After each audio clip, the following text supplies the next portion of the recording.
where you could select either English or Portuguese. Let me start introducing first Professor Jacek Kugler. It's a pleasure of having him here. I had the great honor of making his acquaintance when I was doing my PhD. He made me study a lot more than I actually wanted to, but that's okay. And I also like to, well, he's a professor of international relations in Claremont Graduate University. He's an expert on world politics, which is basically conflict resolution. He helped develop a theory that challenged the notion of how countries can achieve and maintain stability and peace throughout the period, called prime transitions.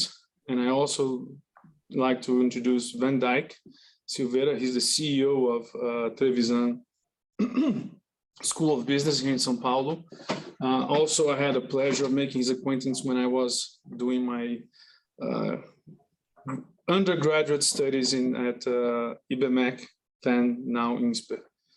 So with that in mind, I would defer this part of the debate to Jacek, and basically we'll do in a three-part. First one is Jacek showcasing his point of view on what's going on with the conflict. Then I have prepared a couple of 4 questions that we can debate, and then we will open to Q&A. So Jacek, please. Just a second, Hugh, I think you should do an introduction in Portuguese, because there might be people here who are not fluent in Portuguese. I don't know if the translation is going on. It's going on as we speak. Oh, good. But I can do it. I can do it. No problem at all. Então eu vou só aqui seguindo o que o VanDyck sugeriu. Eu gostaria de fazer as apresentações, as devidas apresentações. Jacek é um professor da universidade onde eu fiz minha pós-graduação, tanto eu quanto o VanDyck. Ele é um dos experts e cientistas políticos mais renomados na parte de resolução de conflito e manutenção de paz. Desenvolveu uma teoria que na década de 70 foi a grande oposição ao que estava em voga, que é justamente determinando quais são as condições ideais para mais de um país atingir, ou melhor, mais de 2 superpotências atingir e manter paz e estabilidade ao longo do tempo. O VanDyck eu tive o prazer também de conhecer como aluno, na época que eu estava fazendo minha faculdade de economia na IBMEC, hoje INSPER, e eu posso dizer que também foi o responsável por eu ter me ausentado alguns anos do meu doutorado. Então, a forma a qual a gente optou por seguir nesse debate seria, primeiramente, uma exposição do Jacek sobre o conflito e perspectivas pós-conflito, quando isso acontecer. Depois a gente vai fazer um pequeno debate com alguns temas, e aí eu abro para perguntas e respostas. Com isso em mente, eu gostaria de passar a palavra para o Jacek. Jacek, please, the floor is all yours. Well, I'm very pleased to be here and honored to be invited by my ex-students. Okay, so let's sort of talk about what's happening right now. Could you get me slide 2, please? Okay. This slide gives you the global structure. What's important about this is that for the first time since the collapse of the Soviet Union, there is a conflict over global politics. All of the previous conflicts were largely regional. So a contest over the Middle East, if it went one way or the other, would alter the international arrangement by no more than 5%, both in terms of population and in terms of overall capabilities. But if you look at this map, see that big red area plus the green area to the side, that's what's called Eurasia. And that includes China, Russia, and Europe. And looking at that structure alone, you have more than 50% of the total population and a little bit over 60% of the total GDP. If you were to add India to that, that approximates 60. So to a large degree, he controls Eurasia, controls the international system. So the current conflict over Ukraine is far more than any of the conflicts that we have witnessed before. And that is largely because of the importance of any shift in this area. So if Europe were to shift towards what I've drawn here in red, you can see that the Western capabilities would drop by more than half, and the United States would be substantially smaller than China and Russia, or would be in sort of Western dominance would be basically for practical purposes over. If you also compare China to United States, they're approximately the same right now. So the post-World War II dominance that was established after World War II is now in peril because it now requires Europe to a large degree to side with the United States. And eventually we'll talk a little bit more about India. Next slide, please. This is Ukraine. And what I did here is I drew the population proportions in Ukraine, so we get some understanding of what the Russians are contesting or wishing to contest. So notice that the bottom side is Crimea, which has been annexed to Russia. That actually has over 67% of the population is Russian. So it is not surprising that there was not much resistance.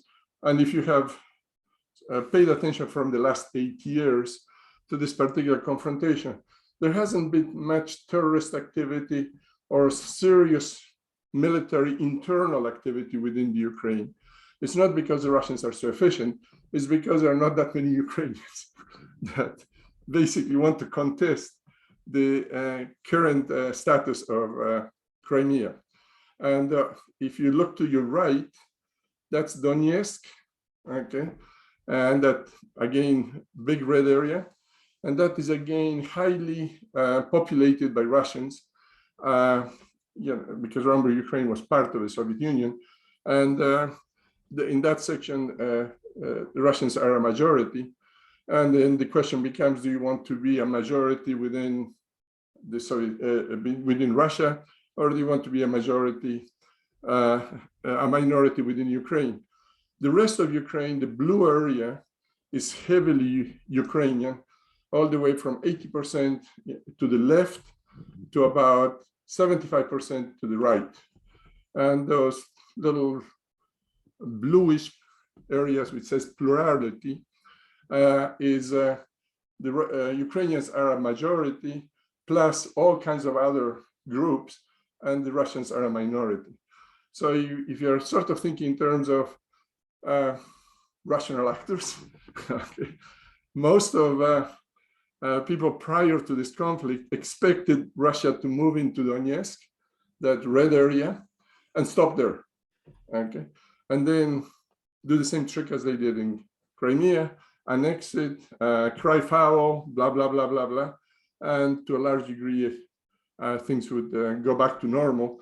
Notice that after the Crimean invasion, we complained a lot, but our sanctions were limited and they were decreasing over time, and there was increased communication with Russia. But what Putin attempted to do is to basically incorporate Ukraine. If you look at it from the Russian perspective, they believe it's sort of like a lost Texas. Okay?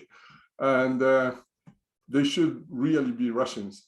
Ukrainians don't agree with that. If you have any historical recollection, they were massacred under Stalin, and there is sort of no major love lost between Ukrainians and Russians. So the current opposition to Russia was not surprising from a historical perspective, but was surprising from the efficiency that the Ukrainians demonstrate during this conflict. And perhaps more surprising is the inefficiency of Russia in its actions. And in order to understand that, let me move to the next slide. Thank you. This is an estimation of relative power of the major contenders in the international system. And then the blue line on top is the United States. The red line on bottom is China. This goes to 220. India is now larger than Russia, even though Russia was substantially larger prior to the collapse. One of the problems we have is that we always live with historical memory. So the English are seen as a major power, even though they're not. And Russia is seen as a major power, even though they're not. They're totally, GDP is smaller than that of Germany or Japan, or for that matter, Britain. Their population is slightly larger than that of Japan, but it's declining very rapidly. So we have sort of delusions about Russia being a major power. And what they really are is a society which depends heavily on the production of oil and exports thereof. So you can think of them as a big gas pump. Okay. And they're sort of, because they were moved north, they are more like Canada. So they're sort of a frozen area with very limited resources, which has over-allocated to the military. So the one area where the Russians excel is military. And what they have already done is they have transferred much of their military technology to China after Crimea, so that the Chinese are now building Russian-type equipment, okay? And so in a sense, what's happening to Russia is they, by choice, have become the vassal of China. And when I say by choice, it's very simple. Russia could have shifted towards the West. Had they shifted towards the West and not only supported Ukraine's entry into the European Union, but more importantly, tried to join themselves, which there was quite a bit of support early on for, they would now be the largest member of the European Union. And they would actually dominate the European Union. So I hear all those people who talk about the brilliance of Putin, and he always talks about Peter the Great, except he did exactly the opposite of Peter the Great. Peter the Great wanted to get more technology for Russia, and therefore he wanted to approach the West. What Putin did is he moved away from the West and is now, to a large degree, at the mercy of a society which is less advanced than Russia used to be, even though now it is equivalent, which is China, and it's become a much, much, much smaller partner. And just to see, could I see the next graph, 5, please?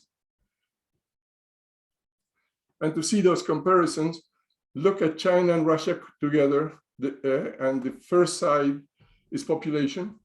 So obviously China dominates, 1.4 billion, and Russia is around 200 and something. The European Union plus the US, it's about a little bit over half that. But look at the GDPs. China and Russia, this is a little old now, are less than half of the US and Europe. If I did it today, the same graph, China would match the US, but Russia would stay the same size. Russia has not grown after the collapse of the Soviet Union. And one of the reasons they have not grown is because they over-allocated resources to the military, and the military is very useful basically for business purposes, but it's very expensive to maintain for a small society. Could we go to the next one? Okay, here are direct comparisons of Russia with its neighbors. Notice that both Germany and England are larger than Russia. Okay. And so is Japan by a substantial amount. So when we think in terms of direct confrontation, sustained long-term confrontation, in a long-term sustained confrontation, Japan should actually win versus Russia, which when you think about it, nobody believes, right? And the same thing versus either Germany or UK, or certainly the combination of Germany plus France plus the EU and on. So one of the problems that we have is a massive distortion of reality. We still think of Russia as a global power. And the main reason we think of that is because they have nuclear weapons. Okay. One of the interesting things about nuclear weapons is if you use them, depends against whom, but if you use them against somebody who is equivalent to you, you will also be destroyed substantially. The minimum you're going to do is lose a substantial portion of your cities. It's not a good bargaining deal. It's a good defensive deal. It's not an efficient way of imposing your capabilities. In effect, we have demonstrated that in the past because something called compellence used to dominate when the United States was preponderant. And then we found out that we had compellence and nobody listened. First, the Chinese didn't listen. Then the Russians in Hungary didn't listen. Then the Vietnamese didn't listen. And then we just sort of stopped talking about compellence. And the main reason for that is when you have, if you are going to win conventionally, you definitely don't want to initiate a nuclear confrontation that can be retaliated. Now, when you have a confrontation which you have no retaliation, that's a different game. But in the global context, every one of these members has the capacity to destroy the other. China is not there yet, but will be there in 5-10 years. Next.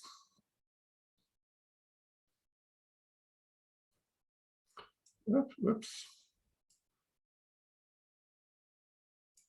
Sorry. Okay. So in order to understand sort of my understanding of the situation, I think most of you are familiar with realism. And realism makes the assumption that in the international system, we are all in anarchy. There are no rules. So if you're stronger, you win. If you're weaker, you lose. Norms are only for small people, okay? And they're not for the powerful. So notice, for instance, right now, that there is an accusation of genocide. If this accusation were labeled against a small country, Panama, Venezuela, whatever, there would be immediately a reaction. The UN would go in, they would send troops, blah, blah, blah. And now notice that the Europeans and the Americans are, well, you know, I'm not so sure this is genocide, but it's, you know, maybe it's sort of misbehavior. Particularly Europeans are sort of backing off because they're saying if we accuse them of genocide, there are consequences for us directly. And notice that NATO says, well, you know, we'll help Ukraine, but we won't help them enough. Okay. So they could basically recover all the territory. Let's see if we can get some adjustments. So clearly power is important. But to believe that the international system exists in this red area at the top is inconsistent with reality. The second point, which is really important about realism, is that they have always argued that balance of power leads to stability.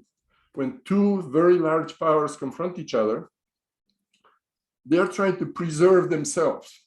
So in order to preserve themselves, they look at themselves and say, if I fight somebody my own size, it's going to hurt a lot. So therefore, I'm going to avoid war. What I should do is, when I can pick on somebody who is small, I will do so. Okay, so my realist friends are very, very happy saying, see, I told you Russia would invade Ukraine. But what's interesting about that is when the Soviet Union collapsed, the United States should have invaded Russia. And we didn't. So the search for hegemony, which some realists argue, was bypassed. And that's not the first time it happened. happens over and over and over. We could have invaded Canada during World War II and annexed it and have a really large United States. Okay. We didn't. So something is wrong with the story. And the reason we don't like to say that is because the world becomes complicated. So what power transition suggests, two things. First, when you are at parity, you're likely to fight. That's why we talk so much about the danger of China catching up with the United States. And the main reason is China is dissatisfied with the system that currently exists. So when you get to be the same size as your opponent, you're going to try to change the norms. And we're going to try to keep the norms. And consequently, you're basically in a constant confrontation over norms. And that's why parity is a very dangerous condition. Because if you're much smaller, you're going to say, well, I can't do much about it.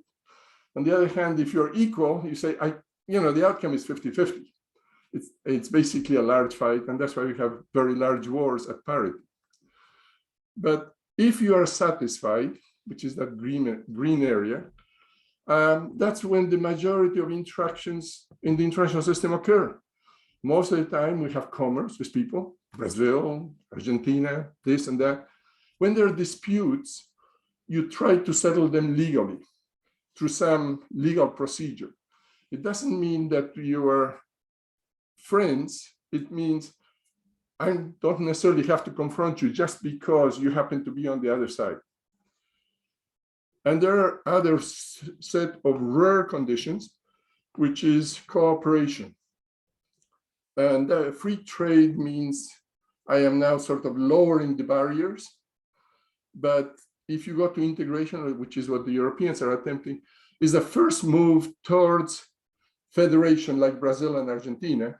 So if they were to integrate and deepen integration, that would become one country, okay? And this is the process that previously has been expressed in the international system, usually by force. Okay, somebody annexed somebody else and they kept it. And this is the first time that we basically have it voluntarily. And the main reason for integration is because you have far more influence. So as I was telling my colleagues, if Brazil were to take the leadership in Mercosur, they would be far more influential than they currently are, because they would have the support of Argentina and Chile and Uruguay and Peru and whatever. Okay, it's a larger bloc, much harder to push around, and you can't separate one country from another easily. It's not saying that you can't, but it's much more difficult. And consequently, you have far more influence. Power is important in the international system. You don't want to always be the weakest link in a relationship. And that reminds me of the Falklands, but I will not discuss that here. Okay, next, please.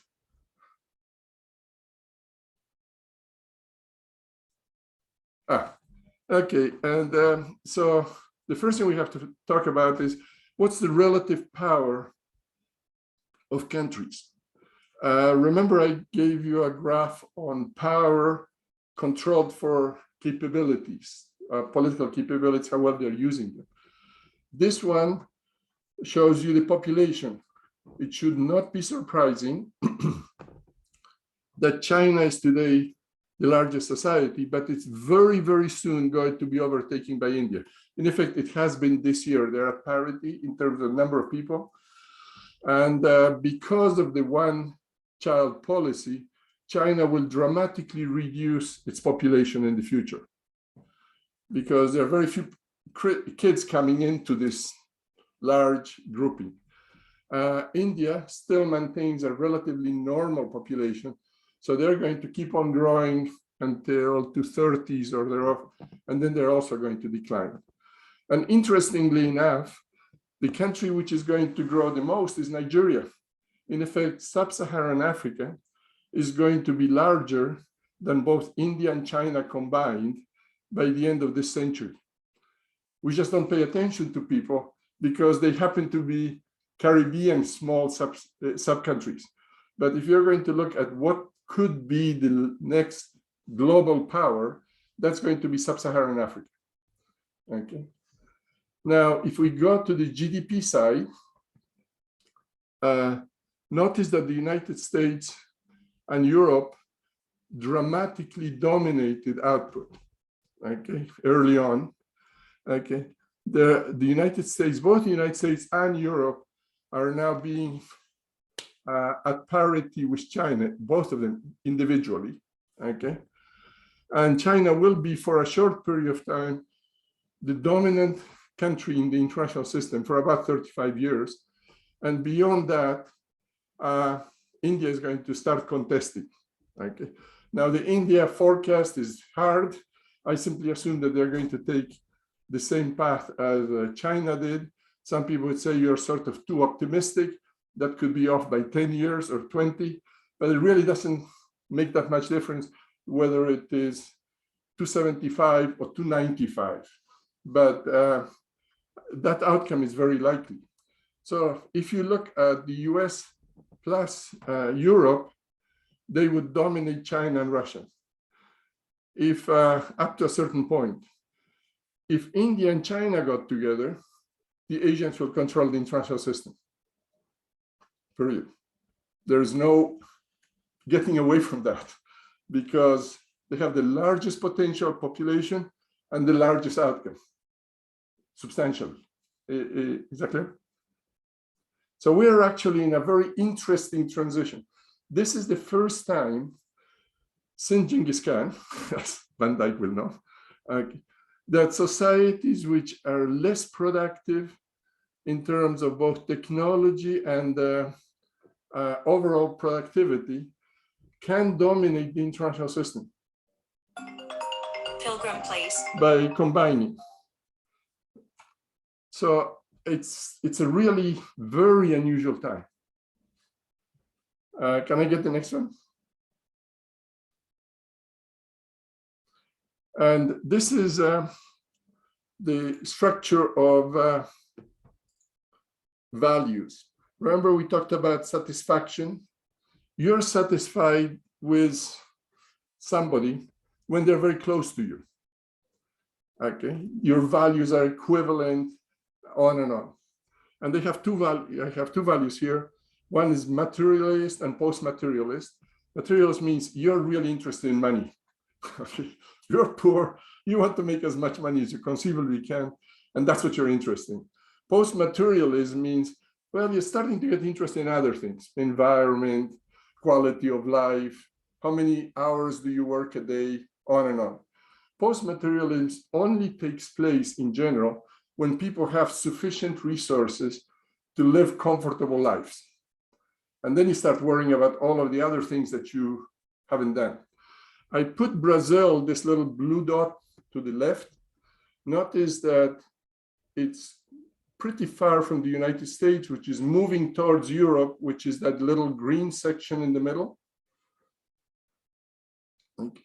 And the blue guy here and the left center is India. And the red guy right a little bit under the line is to a large degree China. Okay.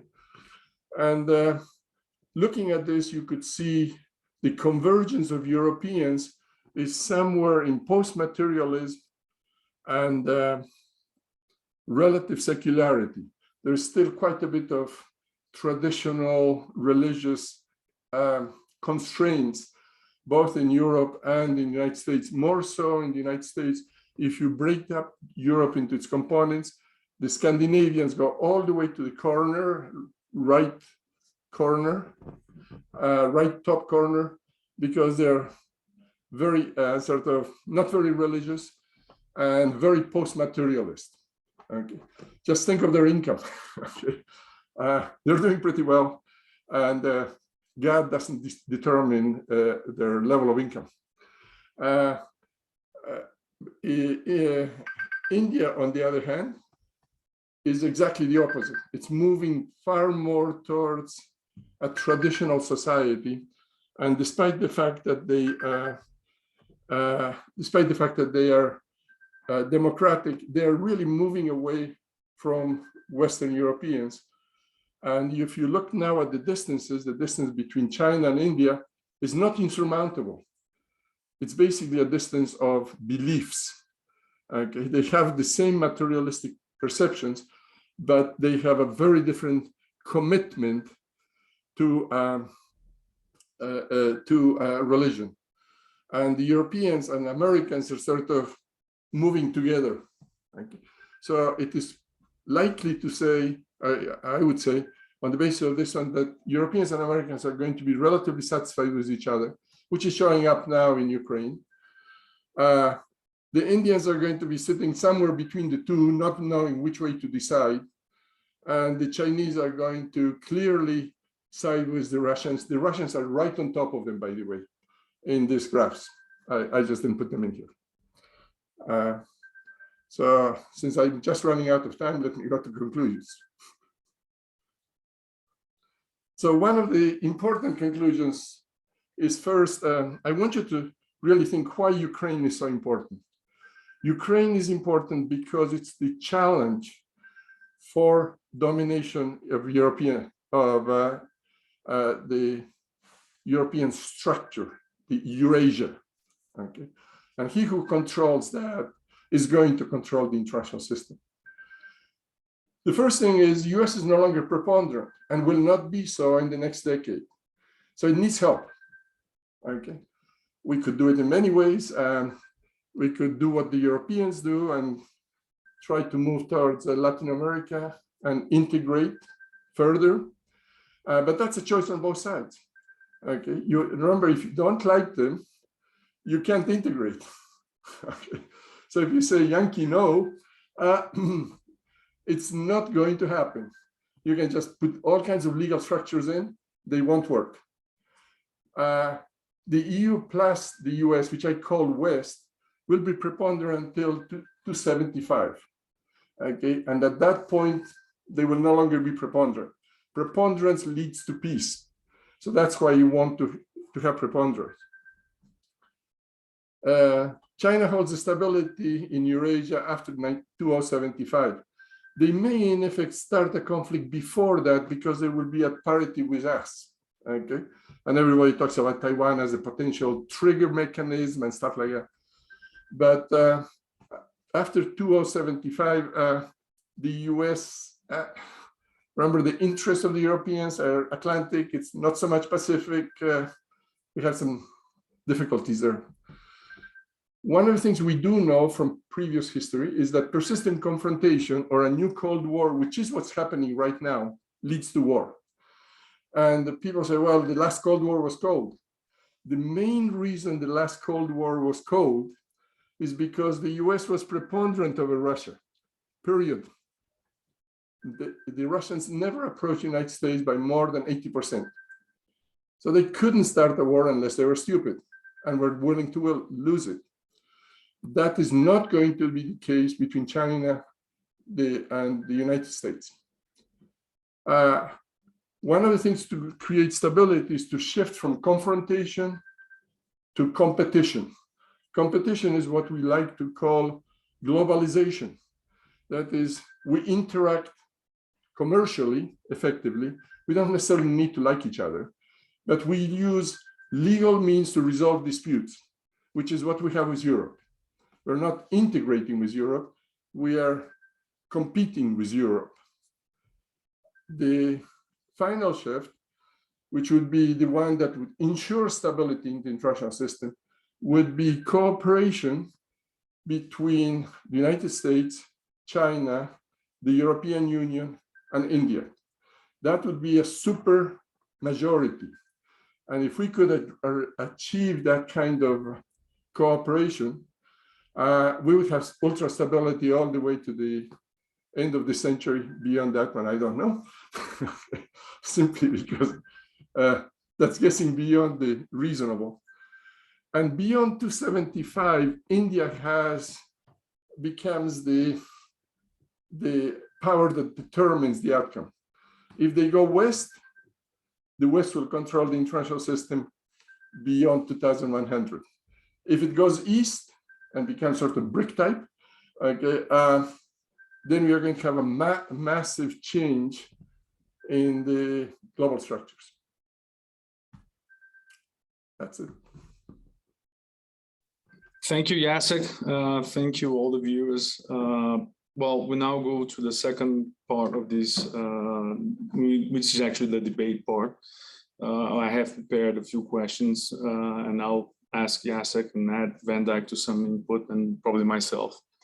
So, Jacek, with power transitions in mind and all the satisfaction, dissatisfaction going on between China and US and the international system itself, do you see if the conditions right now are gearing the world towards a more competition and maybe cooperation between the West and China?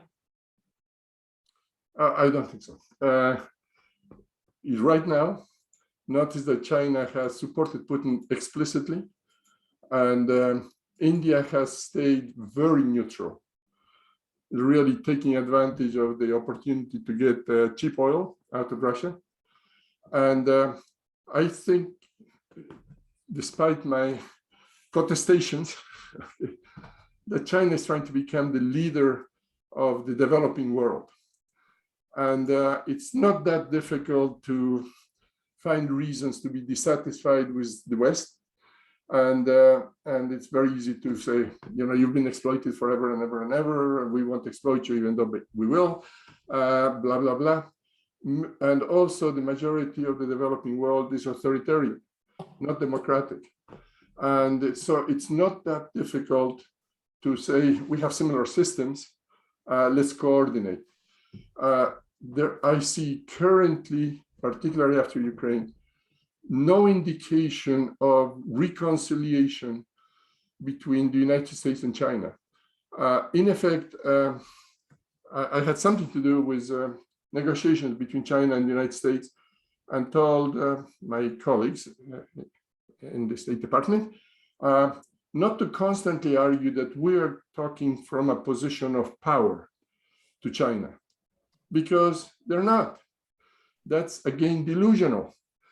When you're talking to somebody who's your equal, you say, what is it that I can do for you in order for you to do something for me? Okay, so we know that China needs some help in repairing their territorial disputes with India, needs some reconciliation with all of their neighbors over the China Sea. It needs some mediation between Japan and China over a disputed small island. Okay, and finally, it needs some understanding of what's the future of Taiwan. And if I were talking to a Chinese today, I would say, look, let's figure out what is it that you want, because I want you not to support Russia, and have them move towards a far more neutral rather than aggressive posture. But if you offer nothing and you say, well, I'm telling you what to do, I don't think that works very well with people who are A, dissatisfied, and two, rather challenging the existing norms of the international system. But then let me ask you a follow-up question. I mean, those are highly complicated things to achieve, either one of them. And how will the US be able to, push through some sort of mediation, Taiwan, India, and Japan, when they all have agreements saying something quite opposite? I mean, how will they simply shred their agreements and say tough luck? If it were simple, anybody would do it. I actually think that the United States squandered the period post collapse of the Soviet Union, and instead of sort of thinking to the future as to where China would be, and try to find effective reconciliation, both moving Russia into the European Union and NATO, which we did a bit, but not really.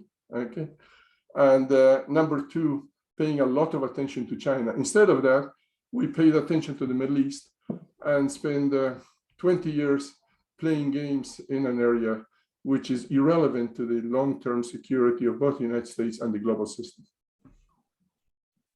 VanDyck, any input?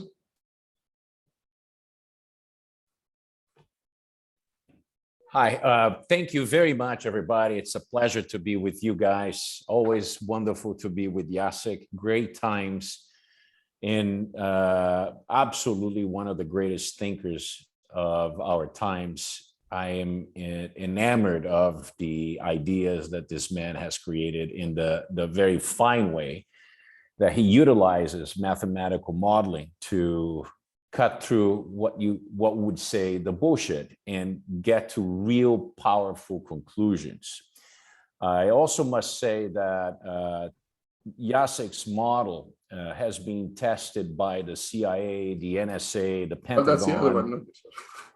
and all the other guys, the State Department, and on average, the prediction power of his model is superior to 92%. So it's a very powerful model and a very powerful way to go about solving conflicts, be conflicts between nations as we're discussing, or between different parts to a divorce, or even an M&A. So very powerful kind of stuff.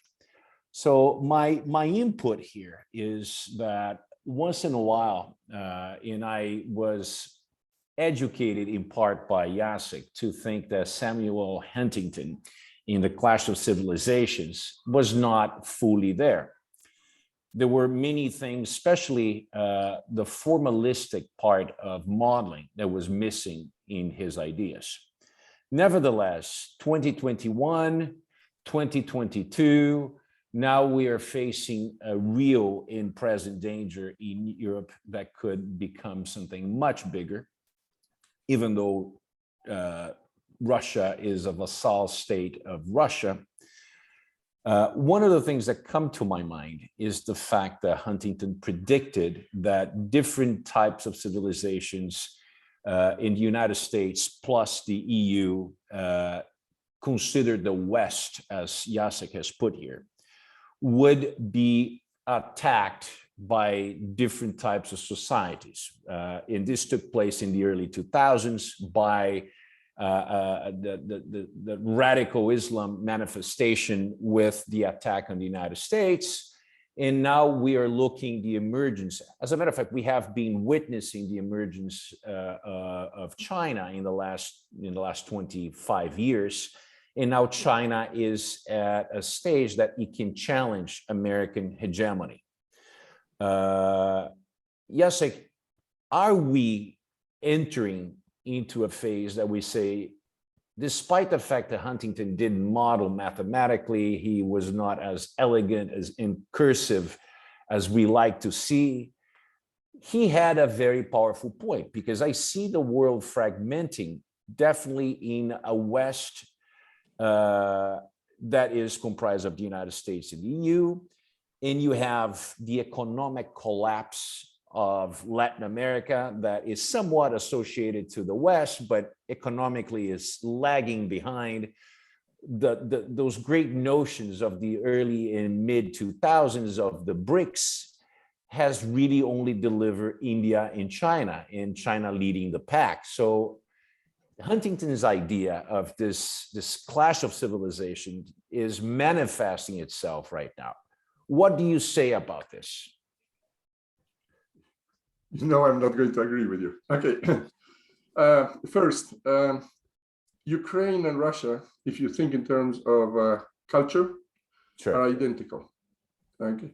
They're as close as Uruguay and Argentina would be a very good example of how close Ukrainians and Russians are, both in language, history, and basic behavior and looks and stuff like that. So it's a little difficult to say that there is a clash of civilizations. If you go back to my slide number 9,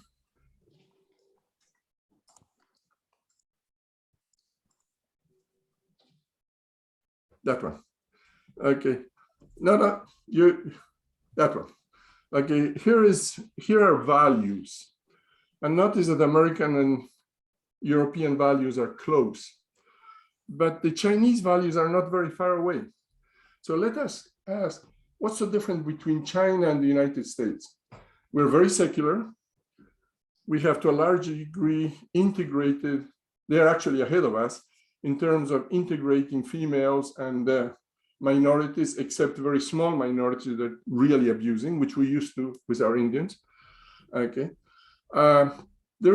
The real difference between China and the West is only on one dimension, and that is degree of materialism. And degree of materialism is usually remedied by increasing your income, because they don't have traditional. We actually are much farther from India than we are from China. Now, maybe you would say, well, Chinese have a completely different Confucian perspective, and we have a more individualistic perspective, and on. But it's a little difficult to talk about clash of civilizations. What basically Huntington meant is Muslims and non-Muslims.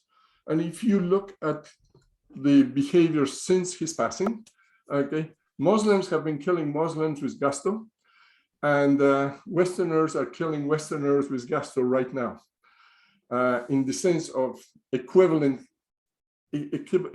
cultures.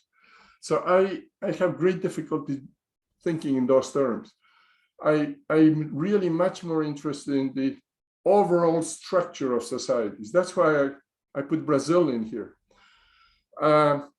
It's very difficult. It would have been much easier in the 1990s for Latin Americans and Americans to get together, because they weren't that far behind. Argentina is very close to Brazil, by the way, in this structure. But now we have really Westernized. Okay? We're becoming yuppies, and Latin Americans are not. So it would be much harder today, for instance, to create a LAFTA as opposed to it was beforehand. Okay, and so we really have to think in those terms. In effect, by these dimensions, it's harder to integrate with Latin America than it is to integrate with China. But maybe my value measures are not correct, but they seem to reflect reality a little more efficiently than most people. Now, on the first argument that you made, I appreciate the build-up. Okay, that's a decision-making model, an agent-based model, and that agent-based model anticipated that Russia will only invade Donetsk. Okay. And I believe that the outcome was actually correct. I believe that at the end of this war, Russia will stay in Donetsk and some areas which I've outlined where majority Russian population exists, and there will be a settlement. But unfortunately, I do not think that the West is going to be able to accept that easily, even though if we're legal, if Putin had been smart, okay, instead of being aggressive, the only thing he had to do is start a little revolution in Crimea, then go crying to the UN, ask for national self-determination, run an election, and he would have won, period. The same thing Mr. Xi could have done in Hong Kong. He would have gone into Hong Kong, run an election, 90% of the population say, yes, we want to rejoin China early, end of story. The big problem is that people want to get credit for national integration.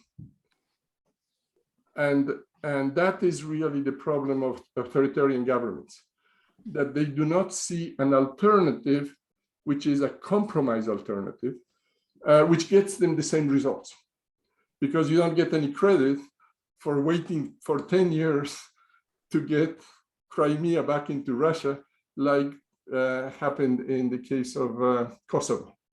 Okay, so see the costs here are how you approach the international system. If you approach it as a confrontation, you never see solutions other than war. If you approach it as competition, It takes a long time. If you approach it at cooperation, you're more than happy to give a little in order to get a lot. Right, thank you. Although I had prepared a few questions, and I want to open a Q&A, I'm just going to ask another one. It's pretty much going on towards the economic effects of it. Do you see this conflict moving or accelerating the deglobalization movement? And if so, what are the long-term implications that you see on it? There's no question that globalization is at risk. No matter which way you look at it, 1/3 of the world, which is China, Russia, maybe India, okay, is going to have consistent constraint on their economic interactions. Okay. And we've seen that beforehand, like the restrictions on electronics from China, on and on and on. So it isn't like new, but this is going to be far more serious, particularly from the side of Russia, and particularly if China continues to support Russia, counter to what the Western Europeans and Americans want. And a divided world a la Cold War is not conducive to maximizing growth across societies. So it's not a good time. And I am trying to think of a way in which that could be repaired, but it's easy to have a theory to repair it. It's difficult to implement the theory when everybody else, if you said, well, maybe we should sort of give the Chinese a break and see how we can settle the China Sea. Okay, they look at you and say, which planet are you on? And you immediately are accused of being a liberal fool, and on and on and on. Okay, despite the fact that the long-term implication of not doing it is terrible. So let me just give you an example. Mearsheimer argues that we should now create two oceans and build a huge army. Okay, presumably Latin Americans would be protected. Okay, and we don't let anybody in, right? Well, that's 1/4 of the world in terms of total resources. What happens in the rest of the world is, well, I'll let the Europeans fight the Chinese, and Chinese fight the Indians, and the Japanese fight the Chinese, and blah, blah, blah, blah. Something's going to happen, and we'll just watch from the outside. At the same time, the same theory says that somebody's going to try to be hegemonic. I don't know who wins. Let's say it's the Chinese. Let's say it is the Indians. Okay. Let's say it's a combination of Indians and Chinese, or a combination of Indian and Russian. I don't care. Somebody's going to become hegemonic in Europe, in Eurasia. That means, and that includes Africa, that means 70% of the total resources are going to be on the other side, and you're going to be defending two oceans. Hello? You have no escape for peace in the realist models. They used to have one, which was balance of power, and it was obviously wrong, okay?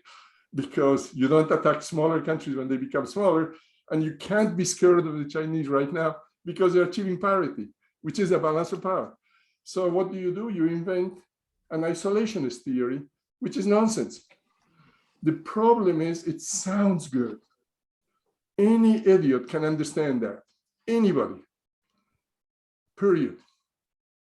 Okay. I can sit in 5 minutes and tell you you're a realist, blah, blah, blah, you're defending, blah, blah. The security in the United States is maximized because we are no longer involved with anybody else, blah, blah, blah, blah, blah, blah, blah. Okay? That is true and adulterated nonsense, which in effect has been rejected over time, for a long time. What is critical right now from everybody is to make a decision. Which way are you going to lean? Which way will Brazil go? Are you going to go democratic, West, more or less with the current existing norms, which changes, not firm, right? Or are you going to go autocratic and invade your neighbors, just like the Russians did? There are two different games. Okay, so if you believe the Russian game is correct, and is the one you should pursue. There's no reason for Brazil right now to be sitting on the border of Uruguay and not invade them. Or for that matter, Venezuela. You have to understand, there are two different logics. And if you don't do it now, somebody else will do it later, and they're going to take over on you. So if you don't respect those rules, you can't have it both ways. And that this is a decision time for almost every society because of parity. But then how does nuke play the way? Because you could try to achieve some sort of deterrence having yourself a nuclear weapon. You could see cases much like North Korea and India and Pakistan and other sorts, Israel in the Middle East. Nuclear weapons don't alter capabilities. If Ukraine had kept some nuclear weapons, let's assume, thank you, would that have stopped Putin? Probably. Really? Most likely, well, at least I believe. Or Why really? not? Because I can win conventionally. If you use a nuclear weapon, like if you believe in deterrence at all, okay, North Korea can be deterred anytime, period. Doesn't make any difference what they have. Let's assume they have a weapon that actually hits the United States or something, Hawaii or something. What would happen the next hour? They cease to exist. Good. So if Ukraine were to use nuclear weapons against Russia, what would happen the next hour? 5 seconds later, they would have been nuked as well. But the thing is, it's the point of start. That's what I think that there needs to be better understood, is that the other side knows the other side has nuclear capability, even if it's a small capability. Therefore, they wouldn't initiate because they would suffer dire consequences, even if they have secondary, tertiary capabilities of response. So we have the stalemate. What I see today is that the United States alone is vastly superior in terms of weapon, economics, population to Russia. The United States would, if wanted to deploy, not even through NATO by itself, it would send the Russians all the way back to Vladivostok over the ocean. That's right. It would take very, very few weeks for the United States to occupy Russia. If you add NATO capability to this would be days. Russia would not be able to withstand 10 days of war with the United States, especially because its economy is the size of the Netherlands and Belgium. So it's a minute country. It would be, Russia and Brazil are equal in power, economic output. It would be the absurd of Brazil going to war against the United States today. I mean, it would last 3 hours. I mean, it would be something. No. It wouldn't last 3 hours. It would last longer. Remember, this is what the Russians thought Ukraine would be. Okay. Russians can fight back. But let me give you an example on the first one. We only have a single example of two nuclear countries over a core contest that went one of them annexed the other, and that is Kashmir. Mm-hmm. Remember, Kashmir was disputed between Pakistan, but actually about 5-6 years ago, the Pakistanis tried to get Kashmir by force. The Indians stopped them conventionally, okay? And everybody said, oh, there's going to be a nuclear war because blah, blah, blah, okay? And I said, you must be kidding. Let me go to sleep. And a year ago, India annexed Kashmir. And what did Pakistan do? Nothing. They're both nuclear. But Pakistan has two major cities, and they know that if they were to use nuclear weapons on India, they're gone. They've disappeared from the map. So the idea that countries which have nuclear weapons are equivalent because they have nuclear weapons is unadulterated nonsense. It depends how large you are. Now, Russia, if we were to invade Russia or threaten directly Russia, would use nuclear weapons to defend themselves. That I'm certain of. The same way as Ukraine is using everything in their power to defend themselves against Russia. But had they had nuclear weapons, they couldn't use them unless they wanted to commit suicide. So nuclear weapons are not the answer for stability. If they had been, everybody would have them. So this is the one area which I completely think Latin Americans are ahead of everybody, and by far. Regional disarmament, nuclear disarmament, is the only way you can maintain safety regionally, period. And if the Israelis learned that, they would give up nuclear weapons, and then you wouldn't have constant fights with the Iranians. When the Iranians acquire nuclear weapons, as you know, I wrote that when Walt said, please do it, there will be a nuclear war in the Middle East because these people are equivalent. The Israelis have 2 cities that are worthwhile destroying, and Iran has 4 cities that are worthwhile destroying, and any one of them can acquire nuclear weapons to blast the other one out of existence. The most dangerous condition for a serious war is nuclear capabilities and conventional disparity. One side is much larger than the other. And you're losing conventionally, and your last hope is nuclear. Okay. So you let them go, and the other guy counters, and we go say, oh, God. And so, as you know, I expect a nuclear war in the Middle East. I know. For the last 25 years, you've been saying this, and I expect to see it as well. That's the reason why Iran cannot develop nuclear weapons, because this would be, well, they can. They just haven't. They can, but they can't, because if they do, Israel is going to have the capability, but they're not. They shouldn't be allowed to. That's but think about this is the part that I find extraordinarily annoying about American inconsistency. You cannot support nuclear weapons in Israel and deny nuclear weapons for Iran. You can't. So I would deny them to both, and I would allow them to both.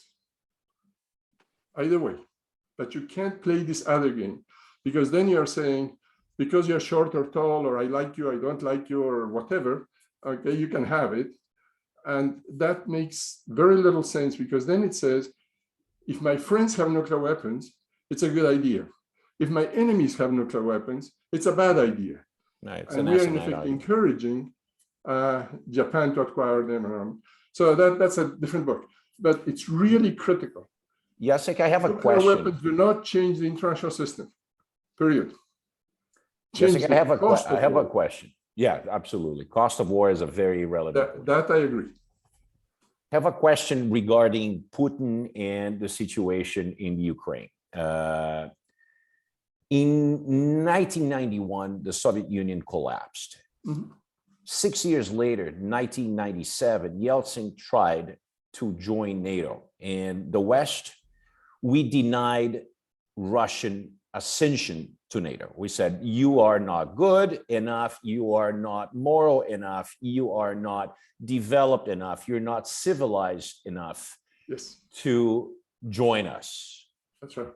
On the other hand, countries like Bulgaria, Romania, Albania, Lithuania, Poland, Hungary, Czech Republic, Latvia, in Moldova, in other countries,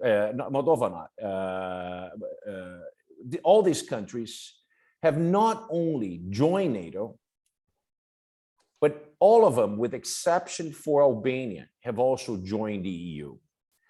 I am not a fan of Russia. I have worked vastly, extensively in Russia. It's one of the places I dislike the most in the world. If I never go back to Russia, I will be a happier person. But I see a massive inconsistency, because we have allowed countries like Bulgaria and Romania, who have the similar lack of human rights record, development, civilization, all kinds of frauds, things which we like to observe in Russia, but we basically pretended we didn't see these countries in Central and Eastern Europe having just as bad as Russia. So my sense is that there is a Russian prejudice that prevails in Europe and prevails in the United States, and we still have a mindset for the Cold War. Then Putin comes to power in the year 2000, and for the last 22 years, Putin has said consistently, you guys are pushing the borders of NATO very close to my borders, and that's not cool. Former countries of the Warsaw Pact, 11 of them have switched sides, are now members of NATO. And I do not want this. And Ukraine is very dear to us because of historic, ethnic, linguistic reasons. This will not pass. So this man has said this to us for 22 years, and we have ignored this blatantly. In 2014, he went over to Crimea, invaded Crimea, and annexed Crimea. He says, and it stops here. We didn't do much. We said, oh, like you enjoy saying, Jacek, we lit candles and we prayed a lot. We slapped a few sanctions, but the sanctions were not enough to stop his aggression. And we kept pushing Ukraine to join NATO with Finland as well as Sweden. And Putin has said a million times since then, and it culminates with the invasion of Ukraine 42 days ago. I tell you, from a rational standpoint, looking at what Putin has done, I might have done exactly the same thing for the same reasons, because my perception is that my physical well-being as a country, the people of Russia, my economic interests are being jeopardized. They are at peril. I think the West has failed to understand the motivations of Putin and decided to ignore, because it was good to ignore, because of the flow of gas.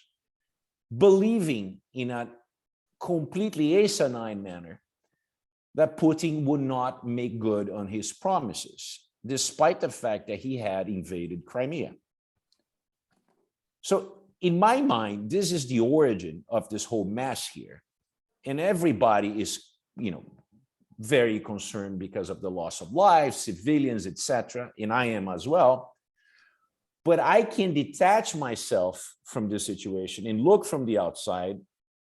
And I'd say, Mr. Putin, despite the fact that his acts are ruthless, is not totally on the wrong side of this thing. And we as the Western world have failed to understand that this outcome was imminent and almost certain because we failed to listen to what he wanted to tell us. What do you think? Well, you have, as you know, you're quoting some of the things I say. The United States bypassed an opportunity to settle the international system substantially when Reagan refused Gorbachev's proposal to reduce nuclear weapons in Iceland. That was the first one. And that was a serious mistake. We wanted to go for anti-ballistic missiles, which is delusional. And that's why you don't elect actors to be presidents. But anyway, that was a major miss, because that would have given trust to Russians and Americans at the security level, which we haven't had for a long time. The second miss is when Clinton and Yeltsin agreed during Reykjavik, Helsinki, sorry, to that Russia would join the Group of 8, which they did, would join the European Union, and would join NATO.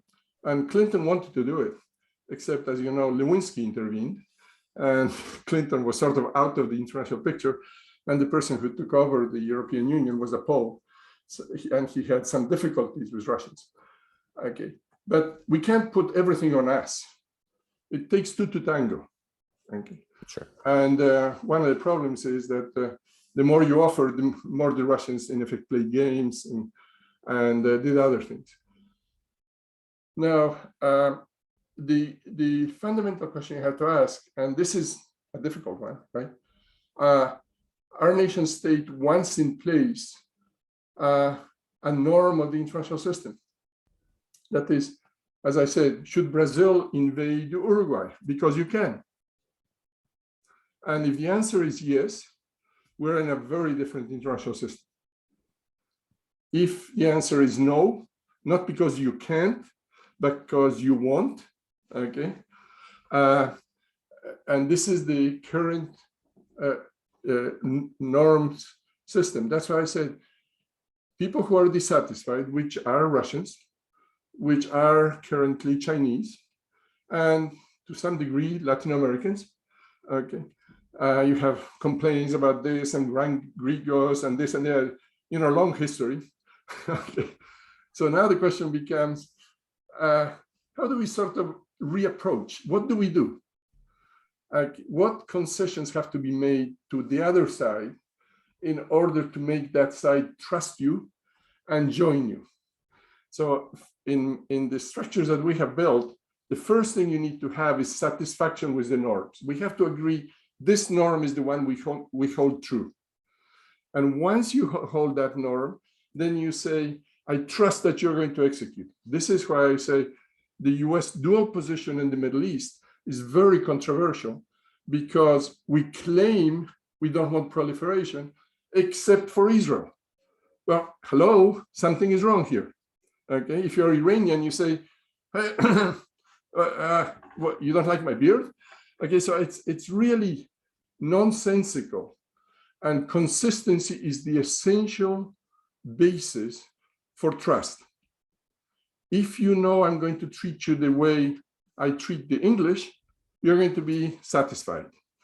If you think that you're going to be treated differently because you are Russian or Brazilian or Chinese or Iranian, okay, and different rules will apply to you, then I think you have serious problems in the international system.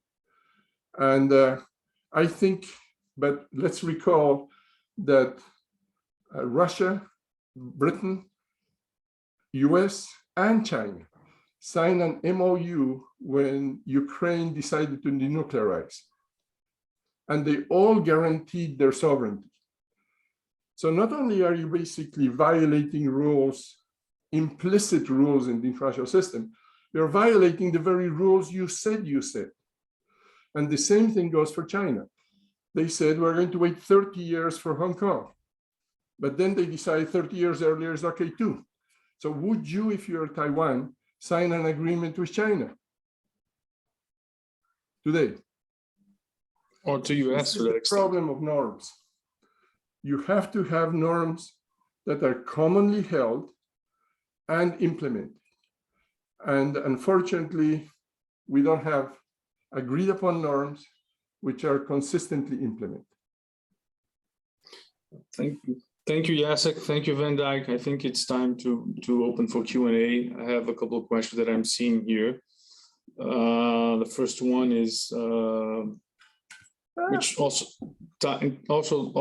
ties to one on my own. It's how long can the current conflict last?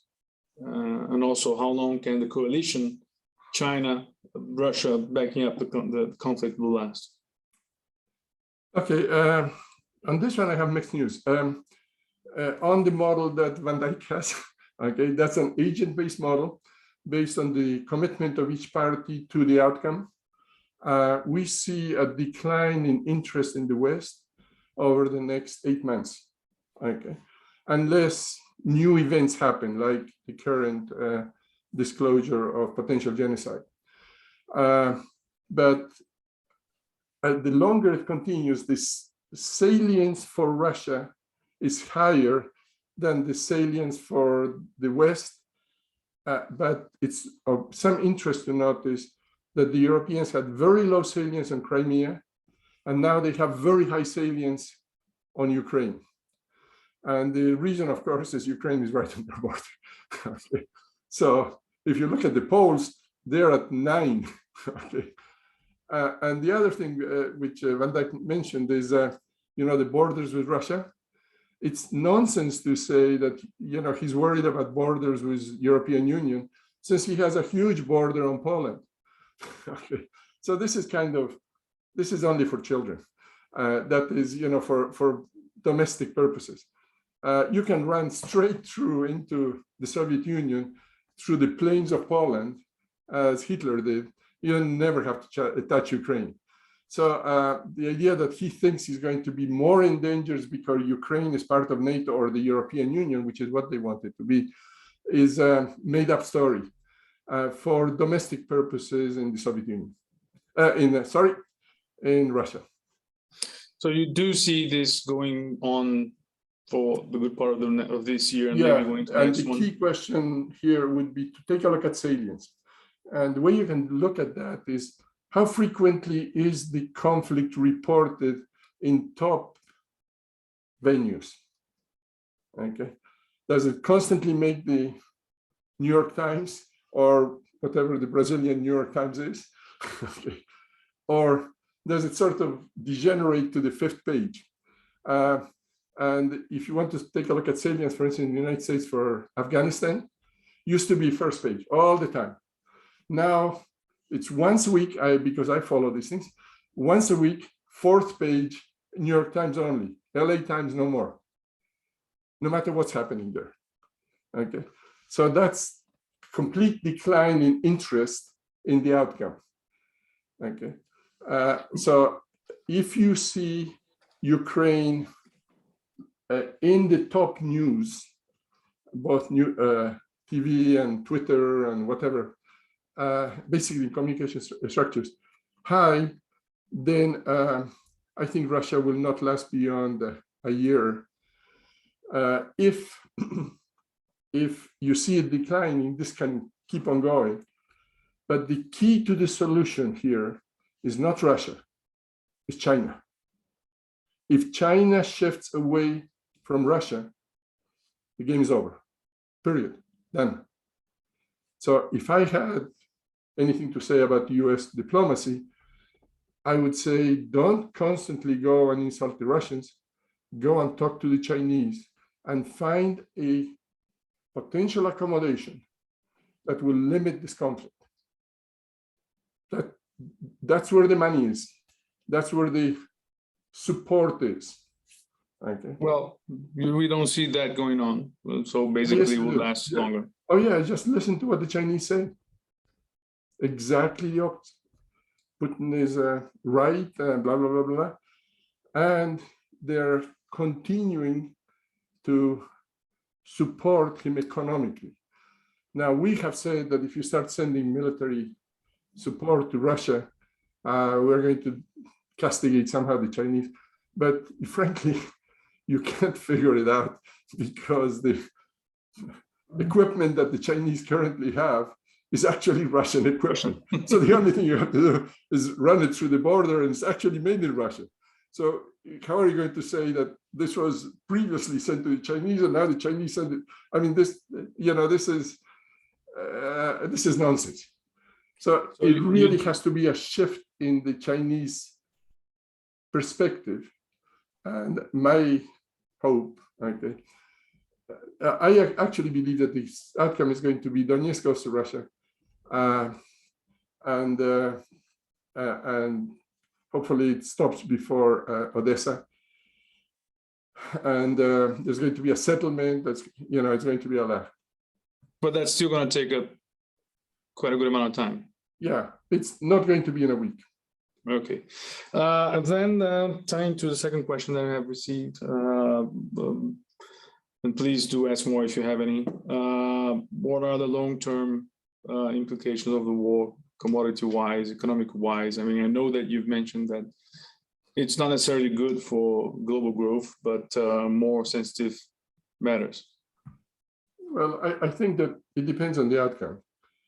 As I said, if China shifts, then we have an opportunity to have sort of reglobalization. Okay? We find an accommodation.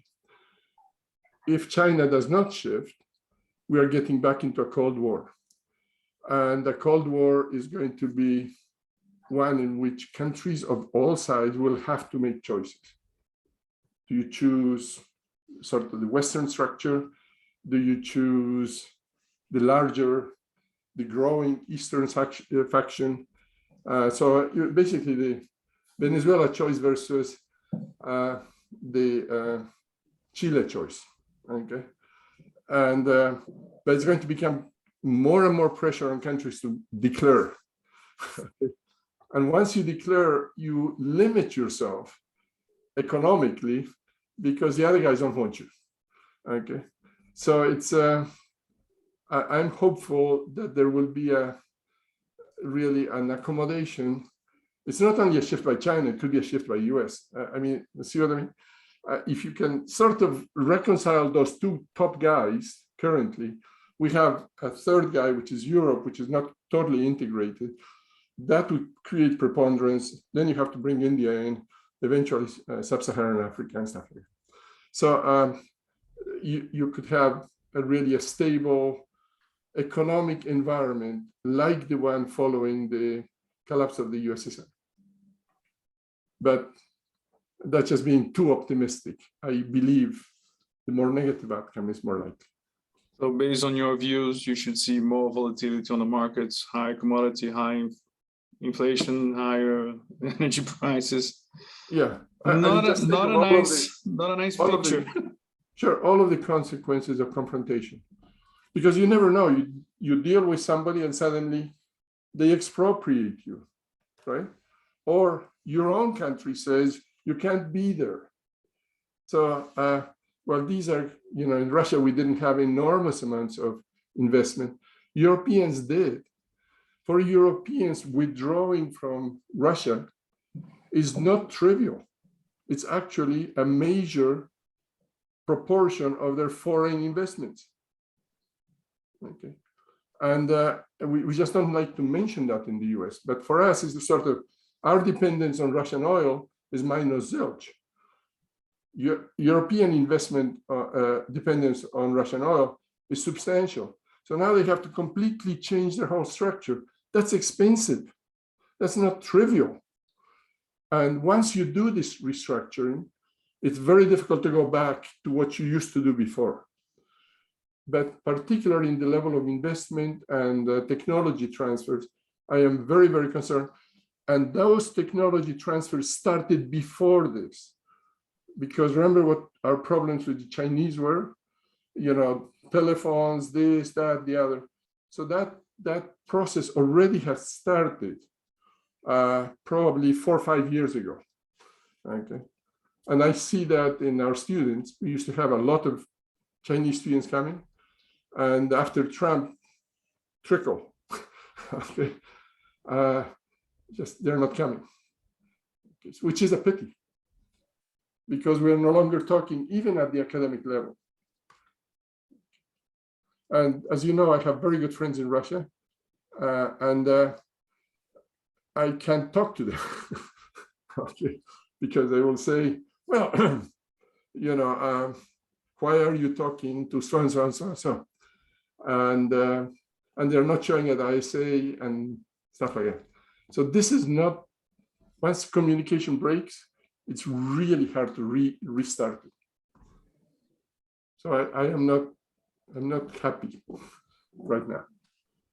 And do you also, some mention that, or some say that there's an opportunity here to maybe change the technology, energy-wise, moving towards different fuel sources and different technology, and then in a way you could jumpstart or at least get back the US-led revolution that it did technology-wise 20 some years ago.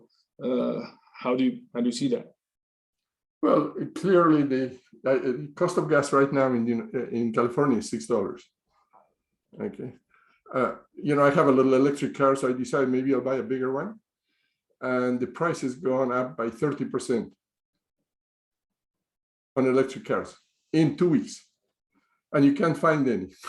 Okay, so I have the funny feeling that if you want a positive sort of push, okay, I believe that the cost of oil is going to give extra wake-up call to environmentally concerned types, and will make it more viable to move beyond the oil economy, which would have taken 50 years, maybe now it'll take 30.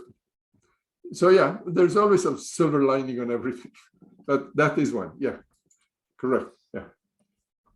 All right. Well, thank you, Jacek. Thank you, VanDyck. Thank you all for participating in this debate, watching us. It has been a pleasure. For me, especially, it's almost like going back virtually 20 years with VanDyck and with you, 15 years, when I was sitting on the classroom learning from the both of you.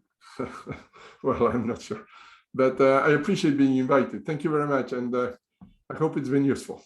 Thank you so much, Jacek. It's always an honor. It's an honor to be with you. Thank you, everybody. Have a great evening. Bye-bye. Thank you. Have a great evening. Bye-bye.